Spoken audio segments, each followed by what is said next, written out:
一定要睇下產品係咪有齊益生菌啦、益生元同埋後生元，三者相輔相成，缺一不可。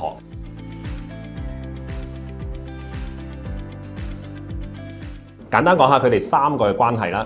益生菌咧係對我哋健康有正面效益嘅食入性微生物，平衡腸道微生態啦。而攝取特定功效性嘅益生菌咧，就可以針對性解決身體唔同嘅問題。至於益生元咧，就係益生菌嘅食物，幫助體內腸道培養好菌，促進益生菌嘅生長同埋活性。而後生元咧就係益生菌嘅代謝物，可以喺腸道入邊營造好菌生長嘅環境，降低壞菌滋生，優化腸道菌相同菌量。三者相輔相成，缺一不可，先可以維護腸道微生態嘅平衡，維持腸道環境，支持免疫系統以及提升身體嘅素質。MedHerbs